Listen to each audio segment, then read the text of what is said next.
Anthony Saint-Léger est avec nous pour un œil sur les médias. Bonsoir Anthony. Bonsoir Aude. Bonsoir. Alors vous revenez sur ce premier débat des primaires de la gauche. Il se déroule en ce moment, 7 candidats. Et pour chacun, c'est le moment de se démarquer.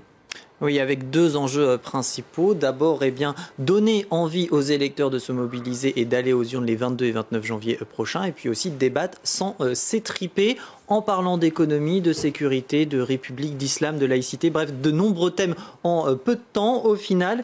Et aussi d'autant que certains candidats ont comme toile de fond l'héritage assez contesté de François Hollande. C'est d'ailleurs comme ça qu'a commencé le débat après quelques paroles sur leurs propositions. Résumer le bilan de François Hollande en un mot, ils ont tous échoué. Un mot, c'était difficile. Et peu l'ont défendu, même un seul, Manuel Valls, qui a exprimer sa fierté, disait-il, ma fierté d'avoir servi les Français. Et les autres candidats, je vous le disais, étaient plus critiques. De quoi laisser certains internautes dubitatifs. Le bilan de Hollande difficile à défendre. Dommage, c'est le leur.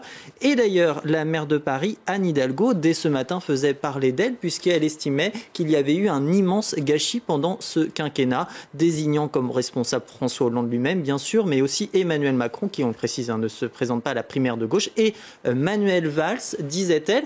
Alors, ce qui a surtout surpris, c'est que Anne Hidalgo soutient Vincent Peillon, qui lui défend le bilan de François Hollande, même si c'est vrai, il a rappelé pendant le débat qu'il y avait eu quelques incompréhensions. Du coup, ça a suscité de nombreuses réactions au sein des internautes qui ont jugé ça assez perplexe. Cet internaute qui, par exemple, utilise ce gif de Barack Obama, ou ce journaliste aussi qui nous demande chercher l'erreur. C'est vrai que c'est un petit peu difficile à comprendre comme position, même pour cette militante socialiste qui estime que son intervention est même honteuse. Je cite, « Je suis ahuri par votre comportement ». Alors pendant le débat, d'autres candidats ont cherché à se présenter comme candidat d'une gauche unie. C'est le cas notamment de Vincent Peillon. La gauche est divisée, mais la France l'est aussi. Je veux rassembler la gauche pour rassembler le pays. Emmanuel Valls aussi a fait de même. Du coup, certains s'en sont amusés chez nos confrères du Lab, par exemple, de tweeter cette photo de Arnaud Montebourg qui, quand Valls dit « Je n'ai pas d'adversaire, encore moins d'ennemis ici »,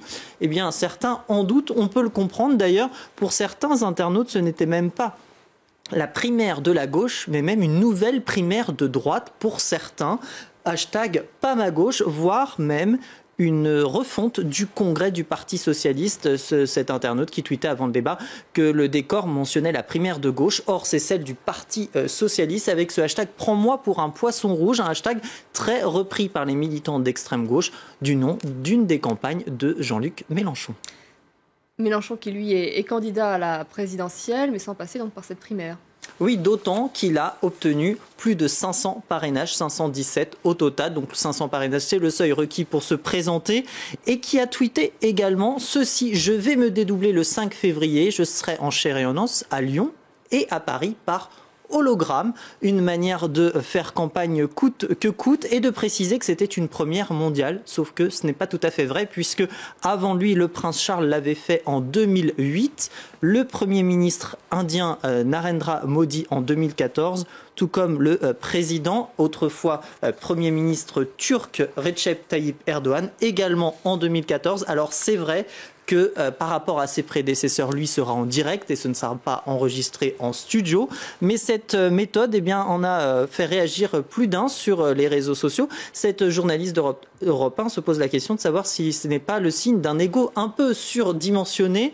Autre réaction de certains qui ont trouvé ça toutefois assez original. C'est le cas de Marguerite Fay ou encore de cet autre internaute qui repense à ce spectacle qui a lieu en ce moment à Paris. On avait Claude François, Dalida, Mike Brandt en hologramme. On aura désormais Jean-Luc Mélenchon. Et puis aussi, ça a été, vous en doutez, le fruit de nombreux détournements sur Internet, comme par exemple celui-ci qui fait référence au robot R2D2 de Star Wars, ou encore ici où on voit Jean-Luc Mélenchon limite plus vrai que nature. Ici pour Stargate, et pour finir, ce personnage de fiction japonais Hatsune Miku qui, elle, fait des concerts par hologramme, justement. Je vous remercie beaucoup. Merci à vous, Anthony. Vous restez avec nous dans Paris Direct. D'autres informations à journal complet, ce sera à 22h30, heure de Paris.